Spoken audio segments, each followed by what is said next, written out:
Morning. Okay. I'm calling the Personnel and Human Affairs Committee to order. Today is Thursday, November 6, 2025. The time is 7:10. We are in the Aldermanic Chamber.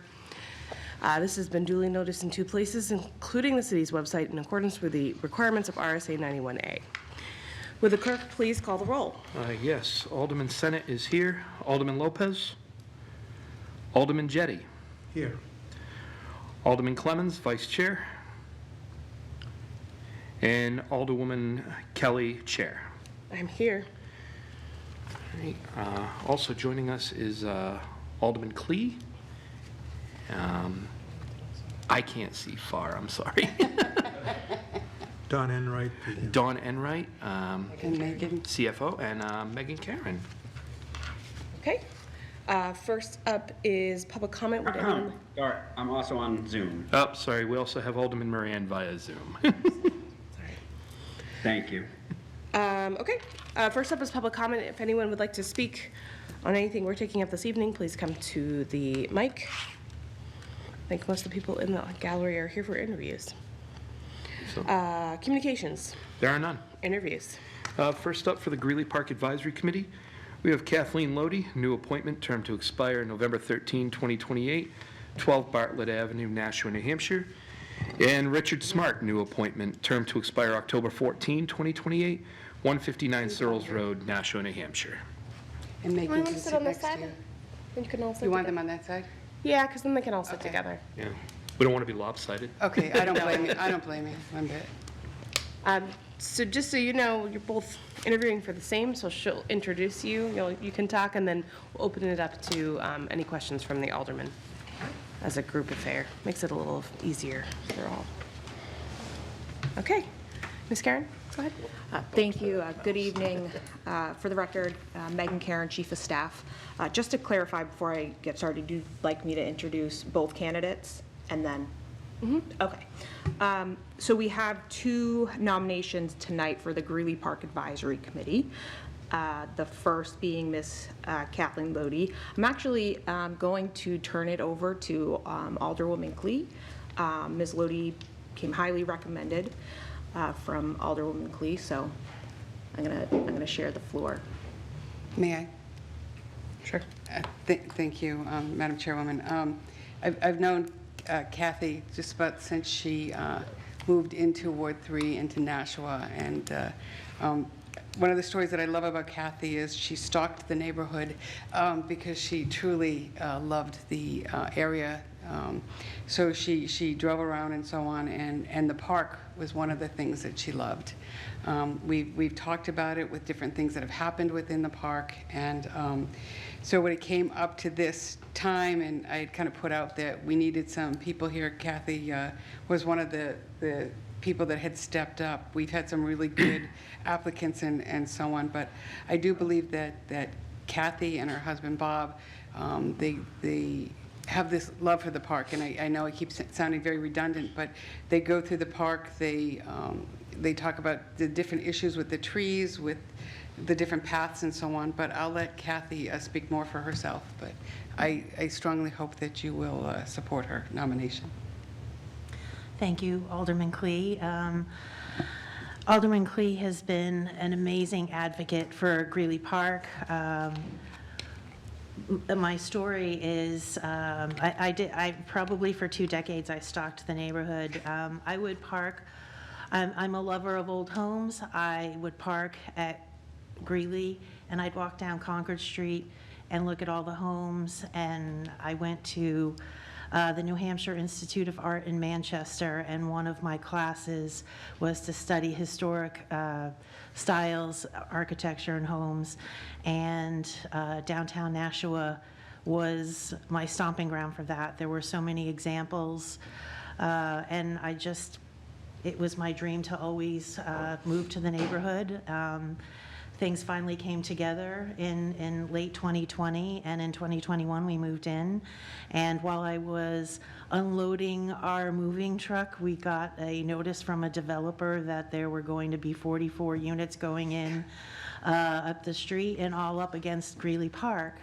So I was pretty emotional about it for 2 days, and then I looked up to see who my alderman was, and that's how I connected with Alderwoman Klee, and she came right over, spent 2 hours with me, and went over everything to do with the neighborhood, the park, and what our options would be. And the city is lucky to have somebody that cares so much about their constituents and the public spaces that we use. So I am grateful to be considered for a spot on this committee. Great. Ms. Karen, do you want to introduce Mr. Smart, please? Yes, next we have Dr. Richard Smart. Dr. Smart's a longtime resident of Nashua and an avid disc golfer. He was integral to the disc golf course project at Roby Park, which really began as a grassroots effort. And he was one of the driving forces behind it. He came to the city to advocate for the project and engage the community at large, and to really promote the benefits of the activity. We feel that Dr. Smart understands the importance of recreation and of our public spaces and the role that it plays in our community. We appreciate Dr. Smart's civic engagement and feel he's a strong nominee for the committee. Thank you. Mr. Smart, would you like to add? Sure. As Megan said, I'm a lifelong Nashua resident. I was born here at Nashua Memorial Hospital. I went through the Nashua education system. I left Nashua for a very short time, only because the things I was interested in were not available in New Hampshire or Nashua. After my education, I returned home. Nashua is home. It's always going to be home. Unfortunately for me, I do have to commute quite a ways to do my job, but Nashua is where I belong. My reason for joining this committee is, as Ms. Karen said, that I have a very vested interest in the parks in and around the city of Nashua. I believe that the parks are the people's parks. These parks belong to the people of Nashua, and they should be used and respected as such. I'm not here to put disc golf in Greeley Park. It's not why I want to make that very, very clear to everyone right now.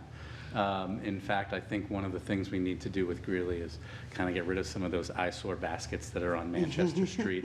The time has come that project has lived up to what it was intended to do, and now that we have the proposal to move forward, we're excited to look at what Greeley Park can be used for, and see how I can best help understand the impact of those uses. Great. I'll open up to questions. Alderman Senate. Thank you, Madam Chair. I don't really have a question, but I will start with a comment to Mrs. Lodi. You had mentioned, I guess I would say very passively, the development that popped up next to Greeley Park and how you reached out to Alderman Klee and became connected. I just want to put into the public record that I feel that you undersold your role in that a little bit, because as I recall, you and Mr. Lodi were very outspoken advocates for the preservation of Greeley Park. That is where your name popped out to me. I was also sitting back there behind where Miss Enright is now, with you during those meetings when I was just a member of the public, and so I can't speak strongly enough to how appropriate it is that I think you're being considered for this committee, and be very happy to support your nomination. If I could, Madam Chair, to Dr. Smart, I know you said you're not here to put disc golf in Greeley Park, but I do just got to pose the question I've always wondered, and I saw it come up a lot during the debate over Roby Park and the disc golf course there. The arrangement, I won't even call it a course, that's at Greeley, that's considered more of a practice scenario. Is that correct? Absolutely. Yeah, so if you were to imagine yourself going to a pitch and putt for golf, That's similar to what that is. So, like I said, it served its purpose. It brought the idea of disc golf to Nashua, but it's nothing near like a course. It's just, like I said, it's a practice area. And with the installation of the new course, we don't need it anymore. So I think, that's the understanding. It's always been the agreement that when we had disc golf somewhere else, it would exit Greeley Park. Well, I think I think a lot of people may be very happy to hear you say that, and I think your perspective on Greeley Park would be quite welcome on the committee, so I'm happy to support your nomination as well. Alderman Clee? Thank you, Madam President. For Dr. Smart, obviously it's my ward. I drive by there all the time.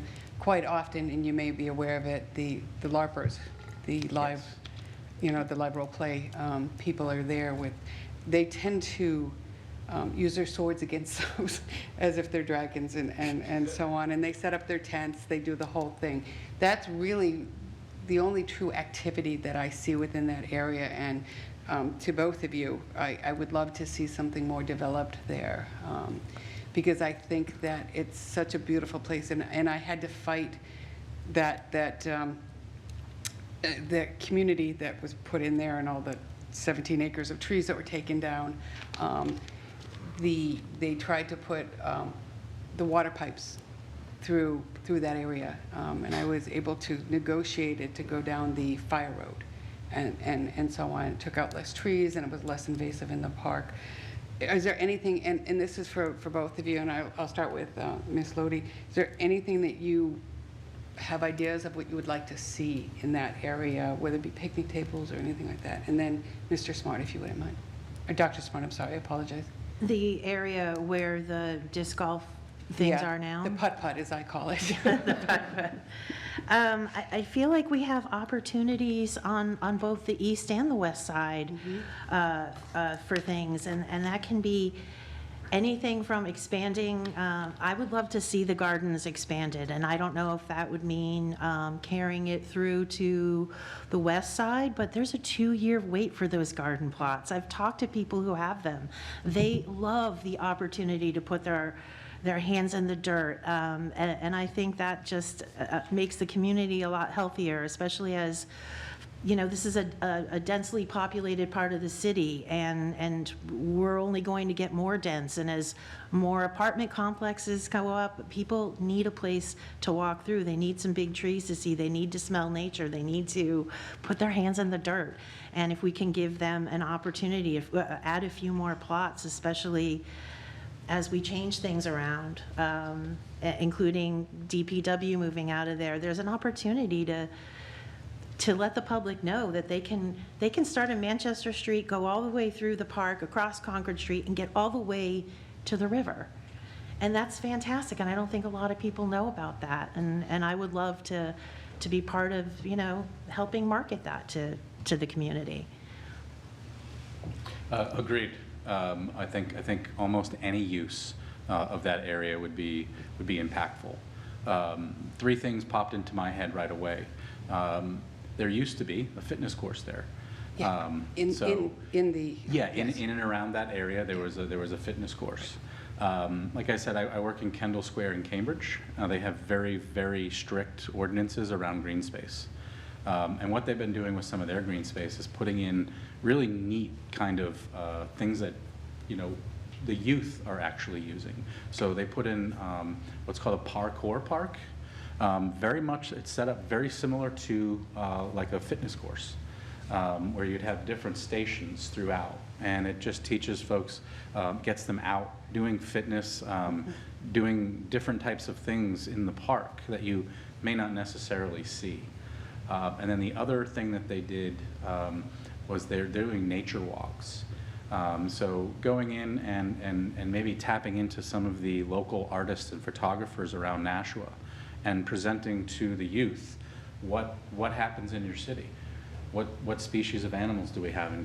is a phenomenal way to look at it. And I think that if you were to sort of create a new entrance to Greeley Park there, sort of to attract people to that side of the park. Thank you. Thank you, Madam Chairwoman. Additional questions? Nothing? I'll just comment that I appreciate both of you coming forward. Greeley is a gem, and you sound like you would be great stewards for the park and for the city. So, thank you. Thank you. We will take up your nomination just a little bit. Thank you, Madam Chairwoman. All right. Excuse me.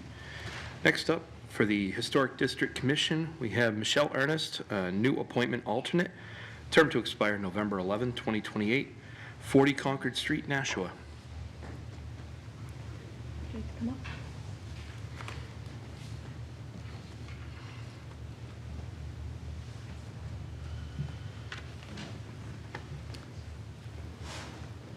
So next we have Dr. Michelle Ernest. She currently lives in the Historic District and is interested in its preservation and integrity. And her interest actually in serving on this commission stems from her experience on the other side, going before the commission for certain approvals. So we're happy to hear that Dr. Ernest's positive and informative experiences prompted her to get involved. So I will turn it over to her to share some of her reasons why she'd like to join the commission. Thank you very much. I'm delighted to be here tonight and to have the opportunity to possibly go on the Historic Commission. As she mentioned, I have had the opportunity to go before the commission about 4 or 5 times now. My mother and I undertook the renovation of my house at 40 Concord Street back in 2015. I don't know if any of you have seen it back then. It was pretty bad. It actually had, I think, some squatters in it. It was in pretty bad shape when we took it over, and we had a lot of fun doing that renovation. It is a little bit different house in the Historic District because it was built in 1952, so it's not one of the old Victorians, but it's on the blueprint, it's on the foundation of a very historic home that was there. And the building in the back on the next lot, the red house, used to be part of that lot, and it was their carriage house, I believe. At any rate, I've had an interesting experience learning about the Historic District Commission and how they work, and I've lived in the north end of Nashua most of my life. I grew up in Nashua, went away for a few years when I got married, and then came back in 2015. So the historic area of Nashua is something that's near and dear to my heart. My mom, Pat Thurber, was instrumental in starting the Historic District Commission a long time ago and served on the board, I think, the first few years that it was in existence. So even though I don't have a lot of experience in historic preservation or architecture, I was at the dinner table a lot with my mother going through all of this and have always had a keen interest in the beauty and integrity of buildings. And I would very much love the opportunity to help preserve the Historic District in Nashua and to be part of the process for having it be even more beautiful. Great. I will open that up to questions from the alderman. Yes, Alderman Senate. Thank you, Madam Chair. Excuse me, again, not a question, but I am familiar with 40 Concord Street. I grew up just north of Greeley Park myself, actually, and so trips downtown, whether, with my mother or on the bike, was always passed by that. And anybody who isn't familiar with how that house looked and how it looks now, I can't recommend Google Maps Street View enough because you can do a before and after comparison, and it sat in disrepair for many, many years. I guess I could dovetail that into a question. What was your experience like when you were undertaking that renovation, going before the Historic District Commission? Did you find that to be a difficult process, or one that really helped you understand what renovations you were able to undertake and which ones you were more restricted on? I think it was an interesting experience on both regards because it was a process I wasn't familiar with, and the actual process of it, having to get all of the parts of it together and create a document to submit, that was all very interesting and very informative. It was a little nerve-wracking to go before them and to have things hanging in the balance to see whether or not you'd be allowed to do something. But it was also informative and interesting in that way to find out why they were doing what they were doing and how important it was. So it wasn't a bad process. It was just a little intimidating to start with, I think. Well, thanks for that answer, and I think that experience will probably guide you very well in the decision-making process, and as a member of that committee to, Yeah. you know, hopefully make that a little less intimidating Yes. for folks that do come before you with their own proposals going Yes. forward. So I'm looking forward to supporting your nomination. Thank you. All set? All right. Oh, I think, Oh, go ahead, Alderman Jettie. So I hope this isn't inappropriate to say, but I knew your mother. Oh, Her name was Pat Skillings at the time that I first met her. okay. When I was my first job after I got out of the Army was, I was the attorney for what was then known as Southern New Hampshire Legal Services. And Pat was involved in an organization that was very supportive of, of disadvantaged people, and she was a great, very encouraging and a great asset to, my role as representing the, people who were, indigent, and we were so I had a lot of respect for her, and so I hope so I have a great fondness for her, and I'm glad to see that you're stepping up and participating in the community like she did back then. And I welcome your participation and your willingness to serve on the committee. So Thank you. Thank you. My mother worked with Project Help, I believe, long time ago. She was very active in social work issues in Nashua, so thank you for bringing her up. You're welcome. Set. Thank you for coming forward. We'll be taking up your nomination in just a bit. Thank you very much. Thank you. all right, next up for the planning board, we have Benjamin Zoller, new appointment alternate, term to expire November 11, 2028, 2 Pasadena Avenue, Nashua.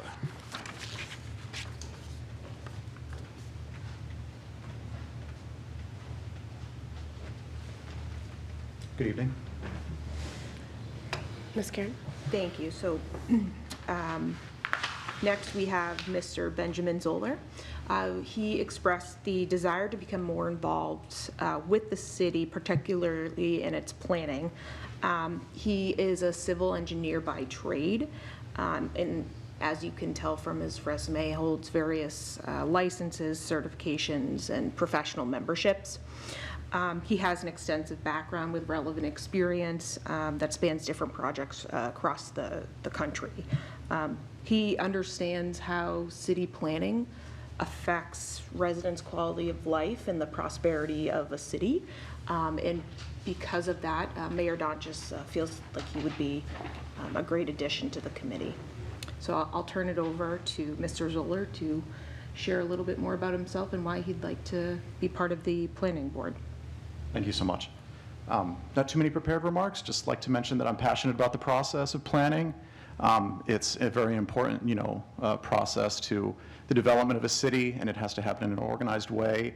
It's very important to, solicit input from the public, and, I like to think of development as a bowling alley, and we would be the guardrails in the bowling alley, so to say, and that, develop is very important to the future of our city, but it has to happen in an organized way, and there has to be input from the city, from the public, and it's, a process that I'm eager to be involved in. So very much looking forward to serving my city in a way that I would see fit. Okay, thank you. Questions? Alderman Jettie. Thank you. So welcome, Mr. Zoller, and thank you for being willing to serve on the planning board. So I have a couple of concerns. One concern is your company is contracted by the city on various projects, and I assume also hired by people who appear before the planning board. How do you plan on handling that? In instances wherever I would have a conflict of interest, I would recuse myself. I wouldn't be voting in that situation, and that's something that I've mentioned to the planning board members. I would like to look at it as, an asset, and that, perhaps I can anticipate what developers might say when they come before the planning board. I would be able to give, relevant feedback, and I'd be able to convey concerns that the city would have and that the public might have about any kind of development that we would see. Okay, well, thank you for that. I know the skills that you're able to bring to the planning board, are very valuable, and I think there's great, that's a good reason to have you on the planning board. I think you can provide a lot of expertise that they need. Something else that it always bothers me, whether it's the planning board or the zoning board, but I can think of specific instances where members of the planning board have you're there to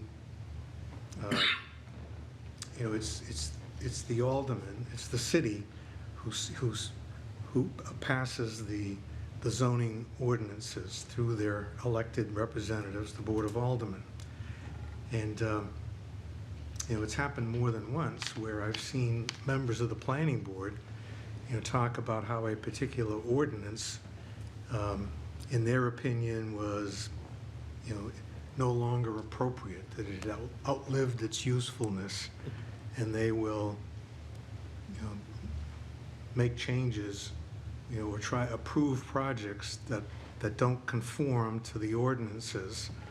And I'm hoping that you can promise me and the rest of the Board of Aldermen that you will understand that we pass the ordinances, we set the rules. Your job is to enforce those rules and make sure that projects that come before the planning board adhere to those rules. It's not your job to change the rules. You can recommend to the Board of Aldermen that they change the rules, but it's ultimately the Board of Aldermen who have the final word. And I'm assuming you understand that, but I'd like to elicit from you a promise that you do understand that, and you will adhere to that and encourage your fellow planning board members to do the same. I don't believe that the planning board is a catalyst for activism. I believe that it's very much, a crucible in which, the rules should be reviewed, and cases should be reviewed against the rules that are on the book, not necessarily facilitating change, when cases are being heard. There are opportunities for, new discussions to take place. I believe the master plan is looked at every 10 years or so by the planning board. That would be an instance where, we can look at the regs that are on the book and say, is there any, room for change here? Is there anything that residents have brought up on a recurring basis that we should look at? But on a case-by-case basis, on a month-by-month basis, we should be judging cases based on the rules that we have on the book, not seeking activism to change things, with every case that we're hearing. Thank you. Thank you. Are you good? Do you have one? I'm good. I couldn't tell if you were going to raise your That was a hand. great answer. So, Thank you. So I have a question. You mentioned, community growth and making sure it's appropriate for what the city wants. As a alternate or a planning board member, how do you find that guidance? Where do you think that should come from? I believe that the residents that have lived here their whole lives, the people that are raising a family here today, as I am, they should be respected. And, development should happen in their city with respect to them and respect to the lives that they live on a day-to-day basis. I don't think that we should have skyscrapers right next to a single-family home. That's not necessarily a project that would be with respect to the community that it would be sitting in. I think that respect should be given to the people that are here first, and the zoning code and the planning guidance should be, looked at through that lens. Anything else? Okay, thank you for coming forward. Thank you so much. Okay. And last but not least, for Treasurer Tax Collector, we have Diane Mulholland, new appointment with an indefinite term, 4 Chesterfield Lane, Londonderry, New Hampshire. Donna, are you here to introduce? I see you. I think I see you. She's there. Or are you just here for questions? Are you here to introduce, or are you just here for questions? I'm here for questions. Okay. I thought it was you, but I can't really see from here. Go ahead, Ms. Karen. Great, thank you. So lastly, Mayor Donchis is nominating Diane Mulholland for the Treasurer Tax Collector position.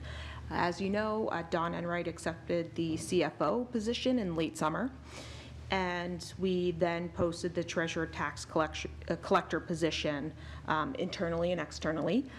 Ms. Mulholland interviewed with several city employees and with, again, with Mayor Donchis, and we believe we found a highly qualified candidate for this role.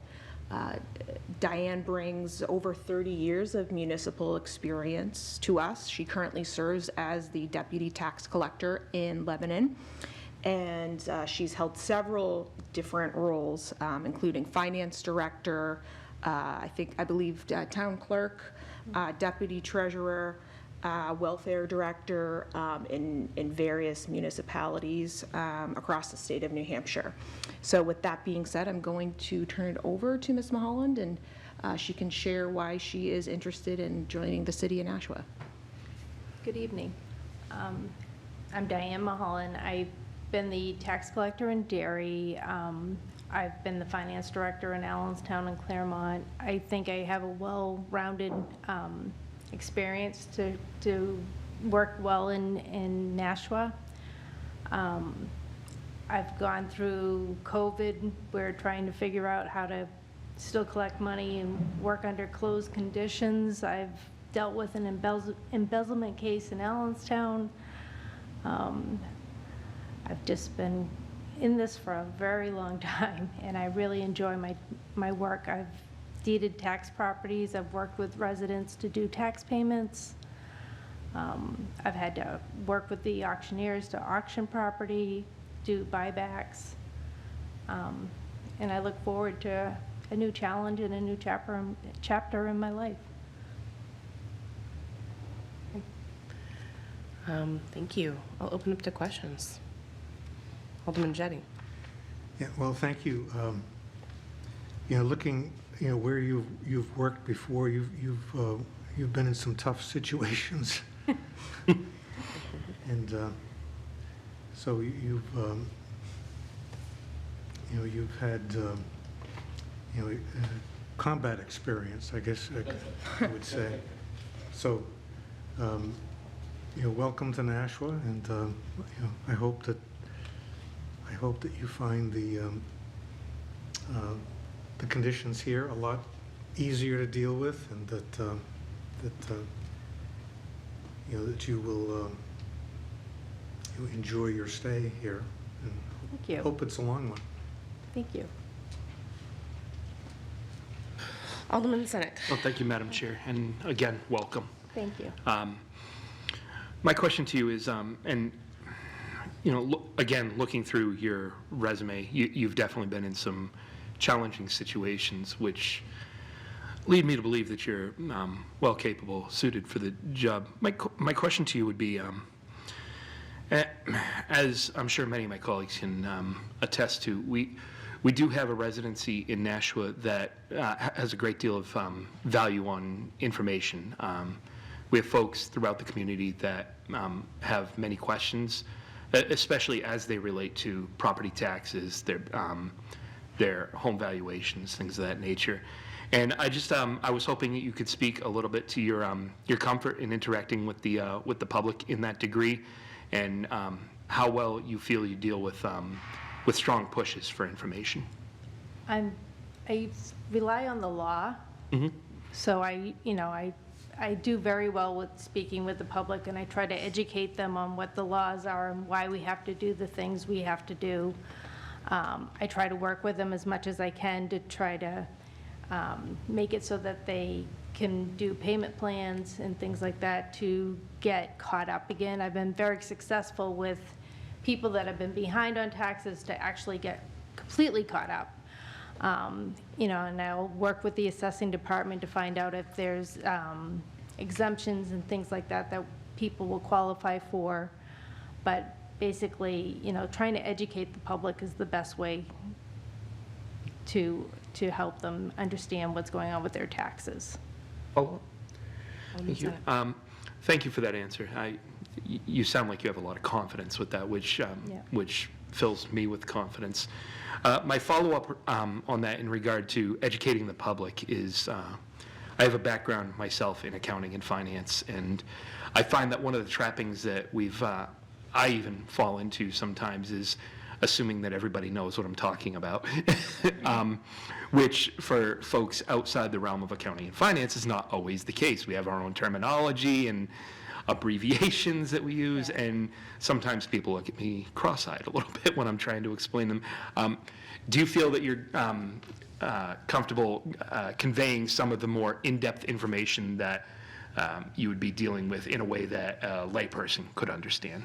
I believe I am. You know, with 30 years of trying to explain taxation to people, you've kind of learned how people react to it and what they understand, what they don't understand. You know, they get very confused with the tax year running April 1st to March 31st. Just, you know, how the assessed value and the tax rate work. And, you know, you just have to be patient with people and just try to listen to what they're asking and trying to get it to a point that they understand. I've been very successful with calming people down and talking to people. Well, thank you for that. It's I imagine in a tax office you don't typically deal with people thrilled with the piece of paper in their hands they're bringing to you. So I'm glad to hear I've that had you. people this week coming in looking for tax bills, and I'm like, it's going to be at least 2 more weeks. And, Well, I'm glad to hear Yeah. that you have that skill set, and I'm looking forward to the opportunity to work with you. thank you. What's that? Anything else? Okay. So thank you for coming forward. I have, utmost confidence in your ability, given your background, and also that the people at City Hall have brought you forward. They definitely take their time. So my only question, because I've been told my whole life that you're interviewing us as much as we're interviewing you. So you've got a great background. So what about Nashua was appealing for you to want to come and work here? Well, you're the second largest city in the state of New Hampshire, so that's interesting. And I've followed some of the things that you've done with like your buses. I've actually, when I was in college, I got my degree later in life, and one of the things I looked at was your bus system and the natural gas. And I just find it very, how do I say this? Forward thinking. It's very progressive, and I like that. And I like the fact that there's a lot of resources here to get things done and move forward. And I feel like I'm going to really enjoy working with Dawn. I've known Dawn for a long time, so. That's great. Well, great answer. I don't have anything additional. Does anyone else from the committee have anything? No. Okay. Well, thank you so much for coming in. Thank you.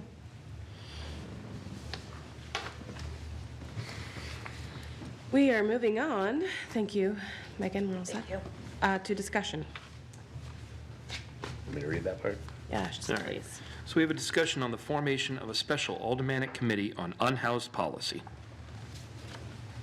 Alderman Moran. Yes, thank you, Madam Chair. I guess I can give some case context to why I introduced this. About a year ago, after grants passed, the Supreme Court ruling came down. Manchester started working on their plan, and myself and Alderman Lopez had a side conversation to see what we could do amongst ourselves as aldermen to get ahead of what ultimately happened here at the Board of Aldermen a couple weeks ago with the no camping type ordinances.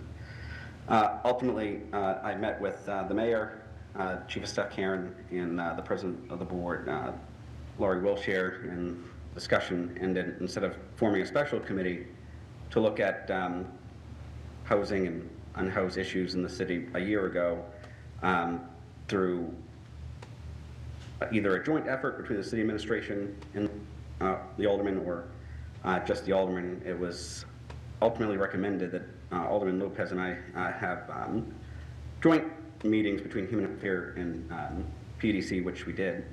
But ultimately, at the time, there was no, other than from Department of Public Health, there was not much buy-in to move any particular policies of discussion that we've been had at those meetings forward until recently. And then as we were, myself and other aldermen were creating some legislation as a alternate choice to the move along method, and we were faced with some confrontation, no, not confrontation, pushback again, and I've experienced it myself throughout my 4-year term, and I know I'm a different type of personality than other aldermen, but the reminder that aldermanic interference. So after reviewing the charter, this section was actually pointed out to me in great detail recently by Corporation Counsel, I thought the best thing that we could do is use our own authority to form such a committee that has the chairmen of the all the committees that would be involved. That way there's cross-communication of what efforts are being made by each committee on the actual issue. And perfect example, remember this camping ordinance that came through ended up in the infrastructure committee. That is the absolutely worst committee it could end up in, because it really is a human affairs type issue, but it just happens to do with no camping in a park, which would fall under infrastructure. So having a special committee that would include the chairman of infrastructure and the chairman of human affairs and others, I think it would do the city justice to have such legislation in the future that might come forward, either this board or the next board, go through maybe even that committee as the board see fit.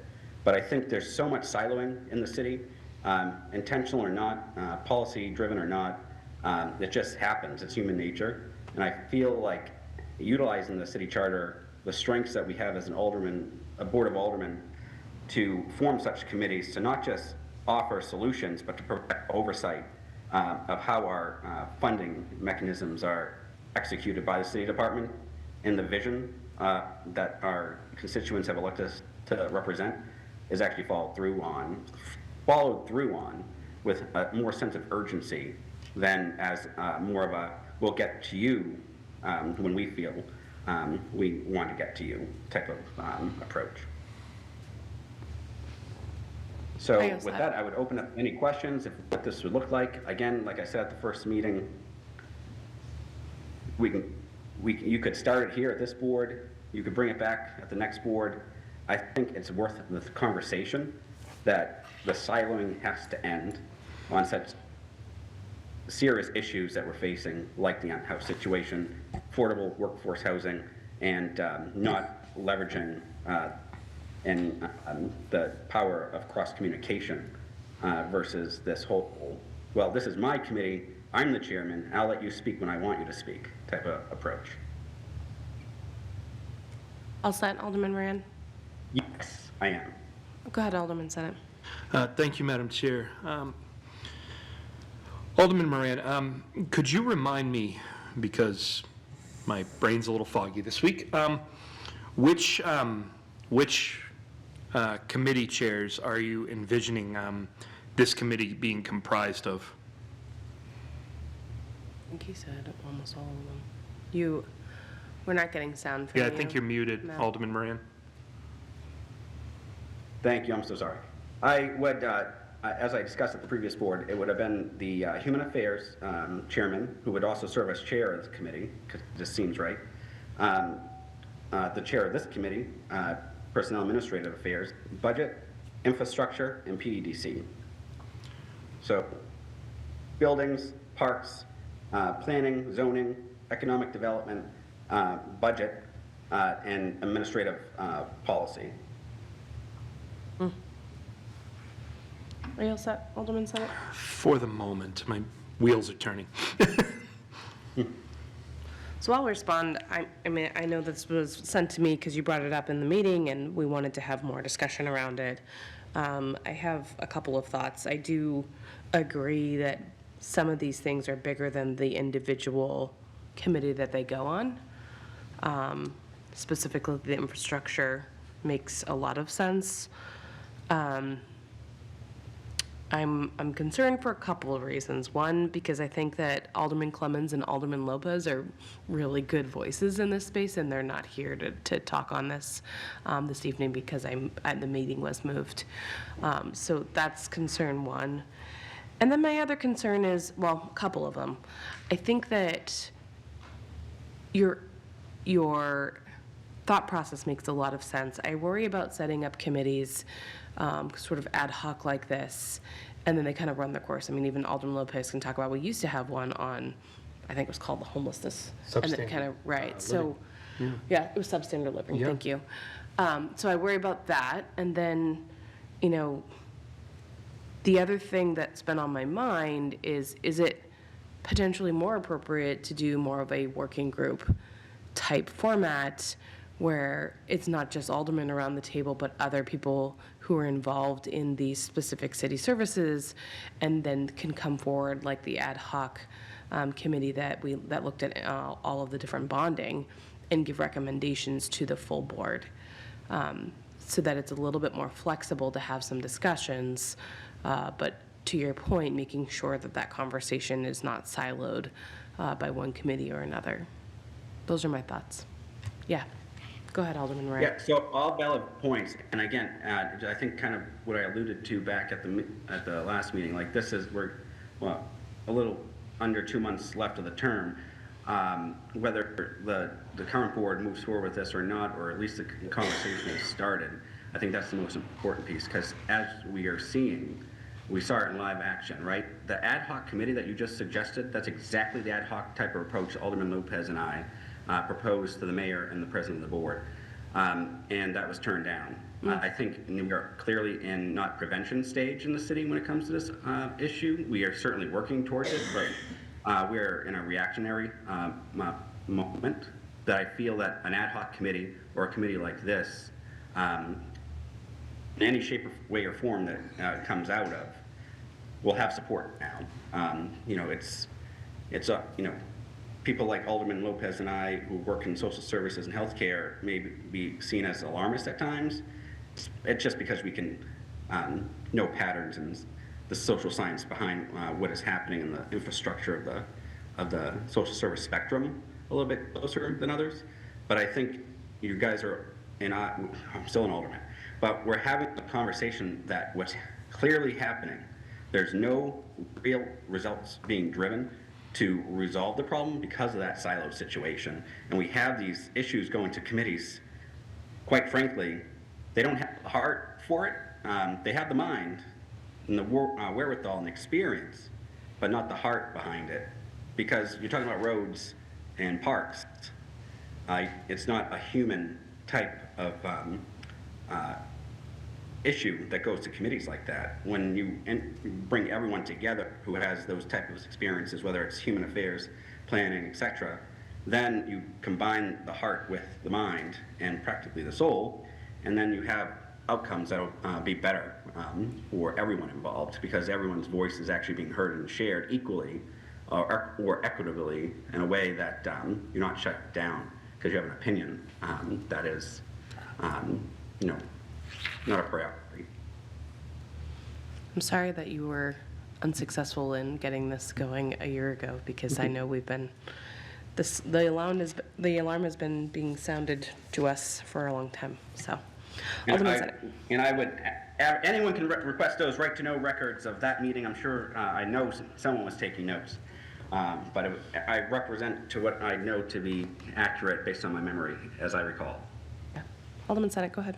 Thank you, Madam Chair. And Madam Chair, I'm glad you said the word the phrase working group, because, you know, back at last week's meeting, I certainly supported this because I think the discussion needs to continue, and the last thing that I want to see fall out of everything that took place over those 5 hours last week is that we pass an ordinance and then we just sort of drop the ball on this topic again. I think that would be the greatest disservice to the situation that we're faced with. The reason that working group throws up some flags in my mind, and they're green flags rather than red flags, because when I think working group, I think back to the committee that was formed to study the outdoor dining process, and that was comprised of aldermen and stakeholders. And as I consider this, some group needs to move forward with this discussion. I don't know if the chairs of select committees is the best approach. I think the working group model, with aldermen who are invested in it and want to see tangible change, paired with a subset of stakeholders throughout both city staff and the community to work towards tangible solutions, I think could be the most successful model for this. I don't know how it is that we go about putting that into place, but right now, as I'm just mulling this over in my head, that's the model that I think is going to come out with the best results. And Go ahead, may I Alderman Marin. follow? Yep. Yeah, and I think that's exactly what needs to happen, is the conversation. What works best for the moment in time? Again, this is just what can we do that's different, that breaks down those silos, and just broaching the conversation and figuring out what actually works best given the scenario is what needs to happen. So the conversation doesn't stall. It should run all the way to December 31st, and then start again on the first municipal meeting after the first of the year, and continue onward. There needs to be that sense of urgency that continues, because as you enter the holidays and then the new year, that passion's going to wear off. And then again, just like it seems the last 4 years of my term, and I know it's the previous terms, we have this crisis that seems to always happen around the winter time when things get rough for that particular population. We end up on the news. So we can't feel anymore that it's just going to cool itself off, that the behind-the-scenes people are going to fix everything, because the behind-the-scenes people, the social services, public health, others are just being crushed with so many different aspects of the grant system, funding sources being ended, cut, withheld. Medicaid rates don't increase, so you can't do billable services to meet up with the inflation and the healthcare costs of businesses that buy their insurance. It's all compounding. That ignorance is bliss. Out of sight, out of mind won't work anymore, given the compounding effects of the social economy that we're facing right now. It's kind of reminiscent of the social issues that we had in the late 90s, in the Clinton era. I appreciate your passion, and I share it. I know we both sit on the board of the Soup Kitchen, and I know for a fact that I'm not going to let this burn out. And I'm not saying no. No, I know you weren't. I'm just saying. Don't worry about it. It's going to keep going. It's to burn. Who wants it to fizzle out? And I don't think it's anyone in that room. Yeah, I agree. Here's what I would like to propose everyone think about. I think that we have the funding on the table that's coming to budget. We can discuss that. There's other conversations going around a specific new action around a resource center. I think if we can keep this on our agenda for next time, I'd love to hear Alderman Lopez, Alderman Clemens, and in the meantime, we can also discuss with the president, what the thoughts are on maybe going more of a working group. More going towards a working group and who might be sitting at that table. So that gets us a little bit of time. We already know that the immediate action is being looked at and hopefully funded. And in the meantime, we can be thoughtful in how we continue to have this conversation, because it's really important and urgent. May I follow up? Yep. I myself and others, I think, are proposing other legislations, and I know for myself, the whole point of stuff that I brought forward in the last couple months of the term for me is not having an expectation that anything would actually pass. It's to give the idea and concept to continue and basically pass the the torch to those who have also championed it while I was there in prior to continue with a stronger message. And I just asterisk to everything that is being talked about is remember the continuing reminding of aldermen about aldermanic interference and referencing to the city charter, because it's not just me. Other very reputable aldermen who aren't as who are zealous advocates like myself, or passionate, or enjoy friction, have also been told the same thing, and it just doesn't feel right to have that highlighted and pointed out. And within that subsection of that city charter portion, it does accurately reflect what power we can execute without aldermanic interference, and we should continue to look at those when it's appropriate. I guess I'll respond with just one other thing, which is, we have some new members coming on the board, but, it is totally within our power to suggest that a piece of legislation gets sent to more than one committee for review. And I don't think that happens often enough. Mm-hmm. Yeah. Alderman Jettie. Sorry, I'm going to let Alderman No, Jettie go go, ahead. and then you can go ahead.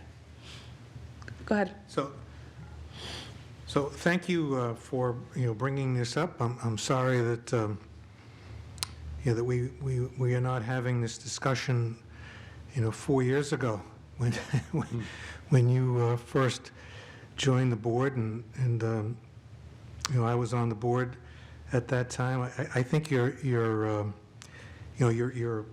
honing in on a particular problem, and housing and the unhoused, but you're also I think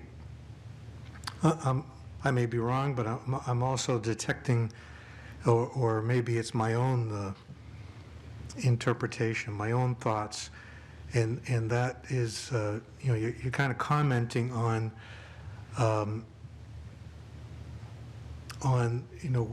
what is the role of the Board of Aldermen, and have we been exercising that role?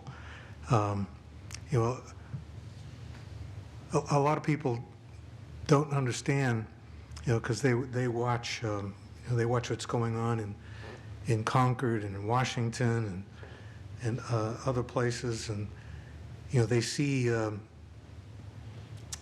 elected officials constantly talking to each other, and coming up with ideas, and coming up with plans, and lobbying one another, and that type of thing. And when I first became an alderman 8 years ago, it came as a surprise to me that we are prohibited from talking to each other. Technically we can speak as long as we can speak to one alderman, or to maybe two aldermen, but you can't speak to two aldermen if you're on a committee of five, and the quorum is 3, and you could be at a meeting and there's only 3 of us, like tonight. There's only 3 of us on this committee that are here. So we probably all have experienced, when we first started as aldermen, a reprimand from the Corporation Council about not talking to each other than in a public meeting. Generally speaking, there are a lot of details to it, but I'm talking about the so-called right to know law, 91A, and for those people out there who don't understand, it prohibits more than a quorum of aldermen from speaking about any issue that is going to come before the board. So we're supposed to have our discussions at these meetings. And, tonight is an example. There's nothing on the table. There's no resolution that's been, ordinance that's been proposed. We're talking about, an idea of something that might happen, and we're discussing it in public, the way that the law intends it to be done. But we don't often exercise that because, I don't know about the rest of you, but oftentimes I come to meetings and especially when I was, first an alderman, I remember, being, reminded that, hey, there was a Bruins game going on, let's not waste a lot of time talking, we have places to go. And the truth is, it's at these meetings where we're supposed to be discussing things. We're supposed to be coming up with ideas. We're supposed to be talking to each other about, hey, I've got this idea, how do you feel about it? But oftentimes, I don't know, I don't want to speak for anyone else, but I feel pressured to, follow the agenda, don't talk about anything that's not on the agenda, let's move on, as somebody says, the favorite motion is motion to adjourn. Let's get out of here. And I think we've done, personally, I can only speak for myself, I think I've done a disservice to the city and my constituents by not, insisting on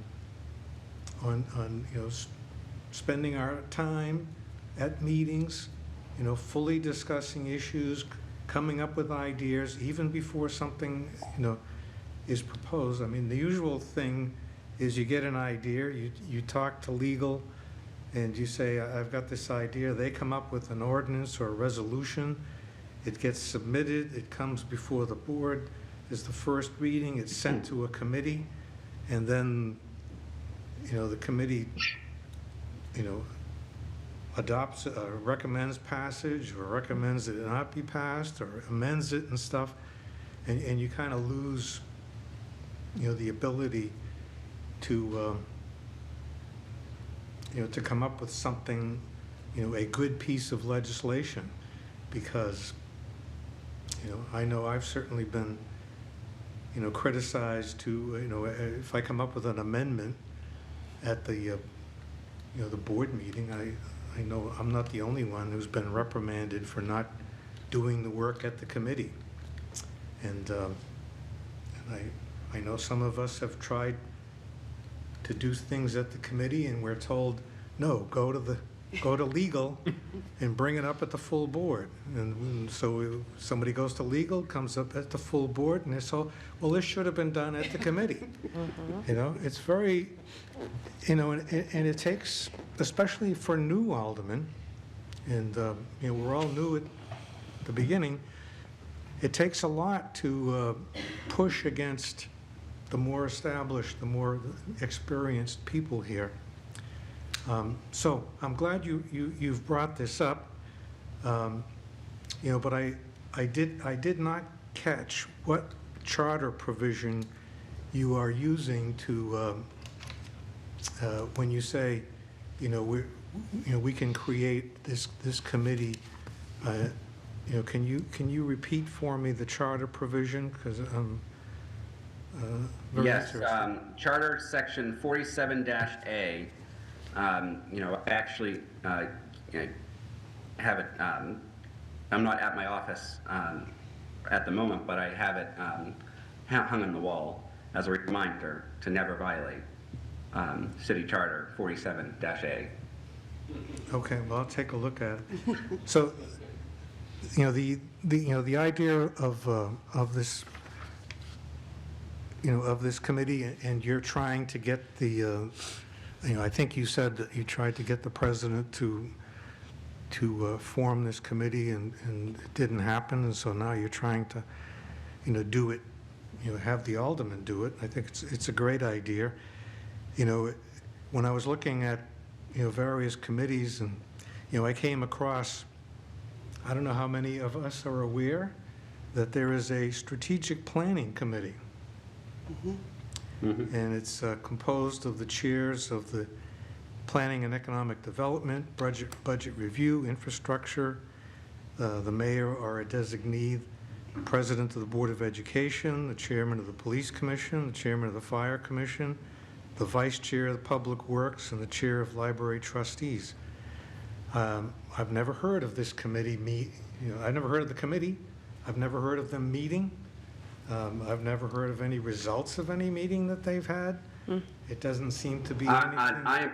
I'm the chairman of PDC, and I've never been called to sit on that. No one's ever called that meeting for the last 4 years I've been chairman of PDC. So I'm assuming nothing has been referred to such committee as well. So, thank you for bringing this up. I'm sorry that we didn't, that we didn't think of this earlier, in our terms. And, hopefully the new board will, maybe the new board ought to consider doing something to require, all new aldermen to attend, a class on the charter and the code, and what their rights are, and so that they come into this new term with a full understanding of what their power is, and that they are encouraged and feel comfortable exercising it. And so thank you, Alderman Moran. He's got his hand back up. Okay. Alderman Moran? Thank you. Just to respond to Alderman Jettie, I thank you for sharing your perspective as well, because as you know, I'm not one to shy away from a board fight, and it can be hard when it's a fight not about when it's a fight about policy, and it becomes personal because folks can't separate their persona from the position. It is not about the person who holds the seat. It's about the seat effectively working and advocating for the policy, and that may mean letting someone speak who's not on the committee a little bit longer than a committee member. Just as anyone comes to PEDC, Alderman Klee, anyone, everyone gets ample time, and I don't think I've ever really cut anybody off. But yes, at the start, at being an alderman, even though I had a very contentious start with the joint PDC infrastructure for downtown dining, the assumption there of what your actual power and abilities to do is not really known because of that system of trying to keep everything with the experienced, longer-term people, which are valuable, but also you're equal to them.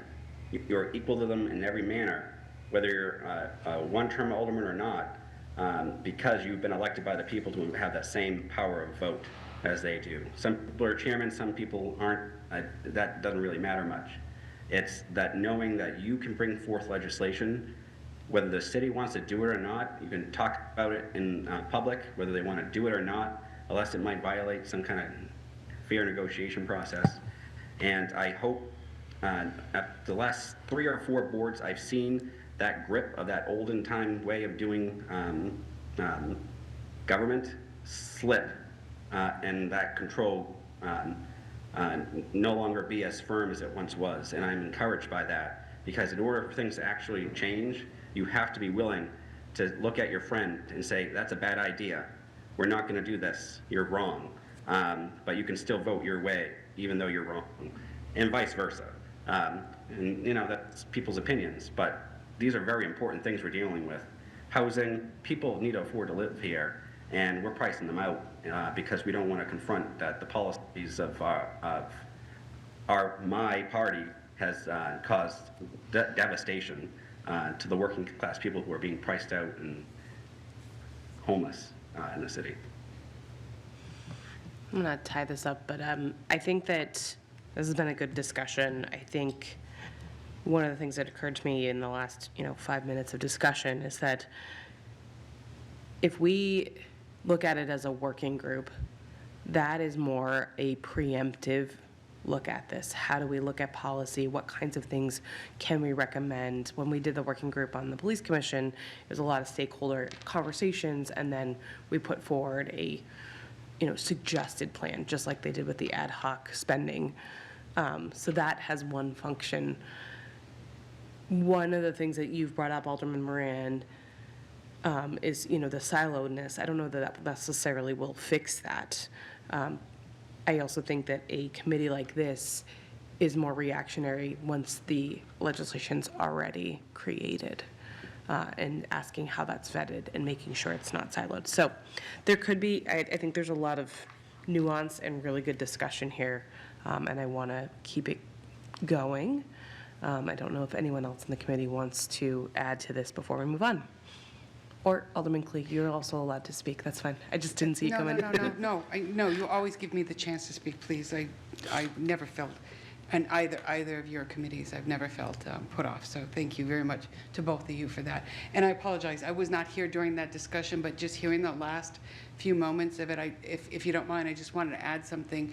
When the city had a severe problem with a particular, I'll call it a no-tell motel, but that's not very nice, country bar, that made headlines and so on, we did put through a committee to look at the less than stellar housing within the city.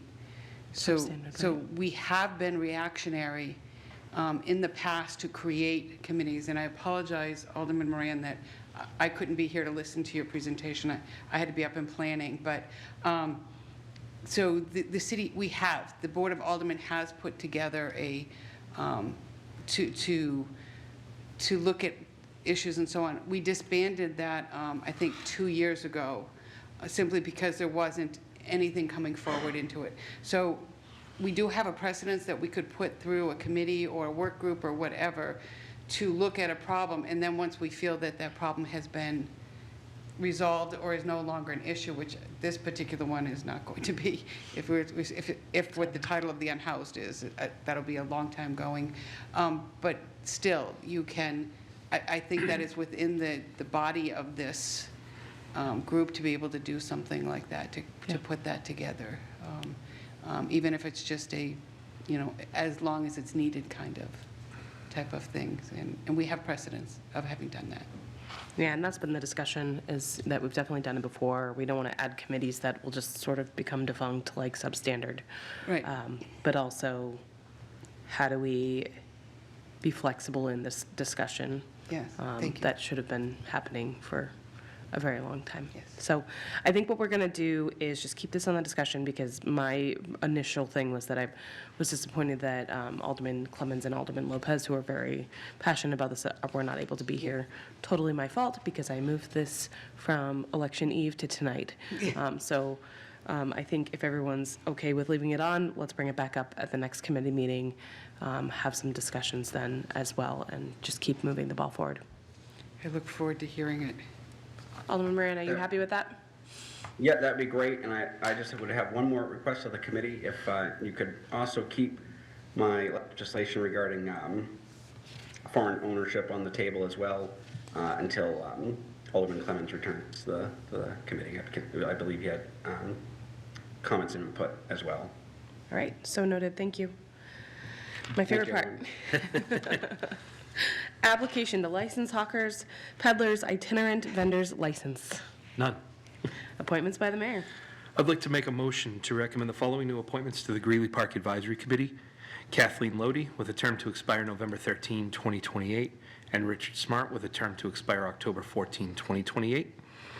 To recommend the following new appointment alternate to the Historic District Commission, Michelle Ernest, with a term to expire November 11, 2028.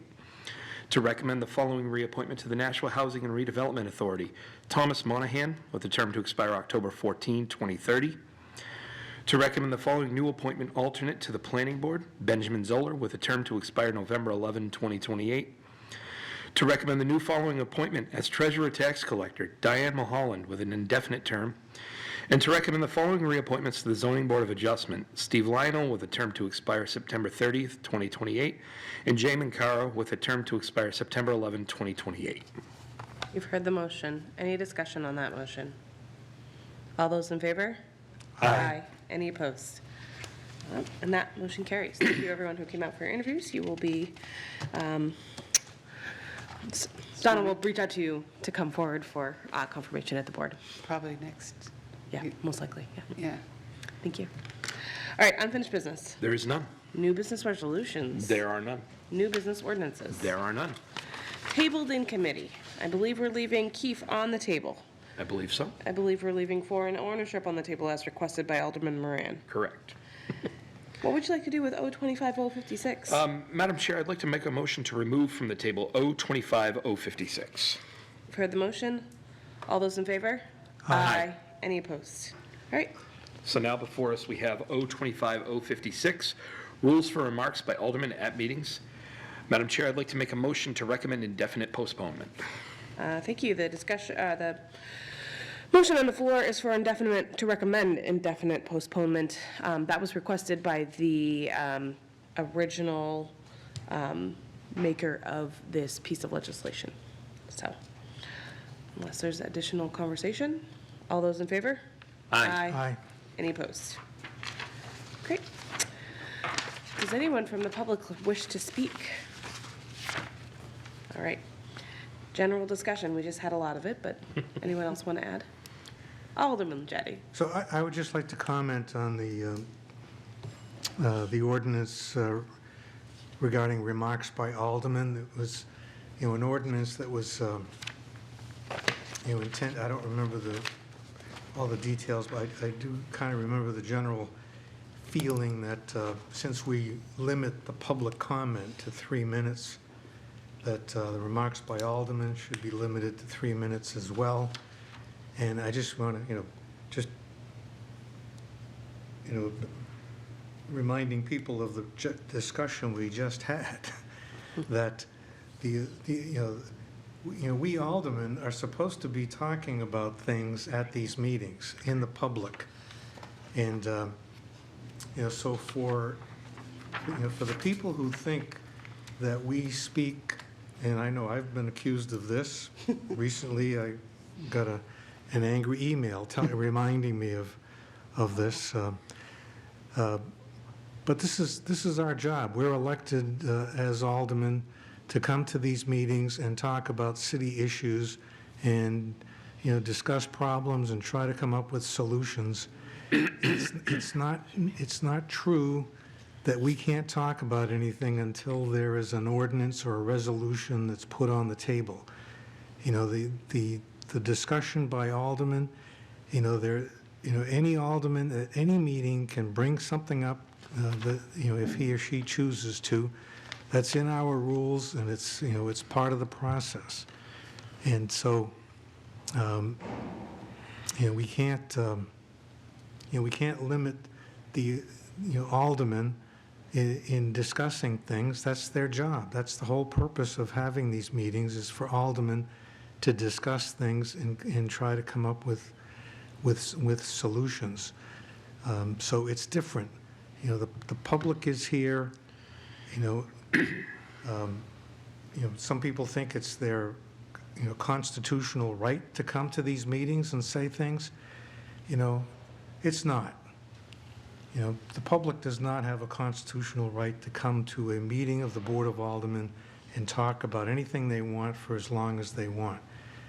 They don't. They have a right to express their opinions in public. They can write a letter to the editor. They can, write emails. They can go on the sidewalk and say whatever they want to say. That we can't do anything to stop people from expressing their opinions. But we don't have to allow them to come to our meetings, and take up, the meeting time, with whatever they want to talk about. And, we do allow public comment, and we do have the right to limit it to the 3 minutes like we have done. And, there are a lot of city councils, a lot of, Board of Aldermen, where there is no public comment. The public can't come. You can't go up to the State House, at a committee meeting and just start talking. It's only when you're invited. It's only when you sign. It's a meeting. It's a public hearing. But the regular meetings of the legislature and the committees, the public is not permitted to speak. Congress does not allow the public to come and speak at their meetings. So, so I think it's, I'm happy that the sponsor, withdrew that proposed ordinance. So, and that's why I feel that way. Thank you. Alderman Clegg. Thank you. If I may, I kind of want to expound on what my colleague just said, and that's Article 3, 514B, Order of Business. 514A is Order of Business for the full Board of Aldermen, and 14B is for all the committees within it. Technically, general comment isn't in there, but the remarks by aldermen are, and I 100% agree with what you said. We have to, at times, speak to business that happened here, and if there were 10 items of business, we could not get that out in 3 minutes to discuss, perhaps. I just had a meeting, finance, and at the end of that meeting, one of our colleagues wanted to express why they voted in a particular way.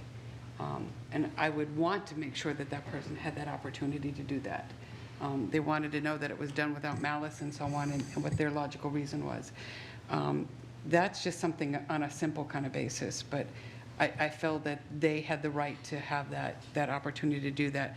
Manchester only does one public comment a month, and that is prior to the beginning of their meeting. Not all the aldermen are there. I've expressed this before. I don't agree with that. I think if you're going to have public comment, we should be here to accept the public comment and to listen to what they're saying. But I think here in the city of Nashua, we are very good in that respect, that we give a primary at the beginning for anything that's going to be acted upon, and then the second public comment is kind of an open field.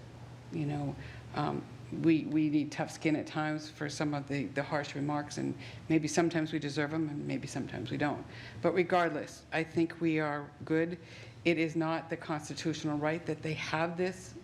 They have freedom of speech, and they can send us emails, they can speak on social media, which most people are not afraid to do.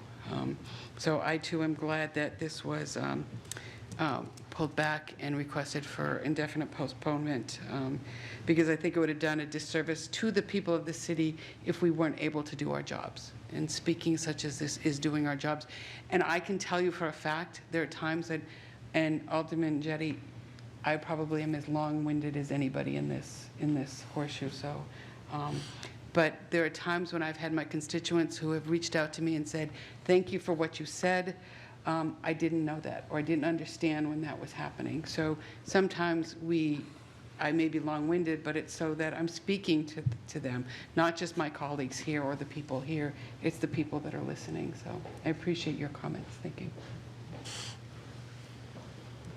Okay, remarks by Alderman? I'll just remark that I want to thank everyone at City Clerk's office for all their great work for the election on Tuesday. We always run such a tight ship here in Nashua, and I was grateful for all of the people who came out to vote. Mm-hmm. All right, do I have a motion? Do you want the honors?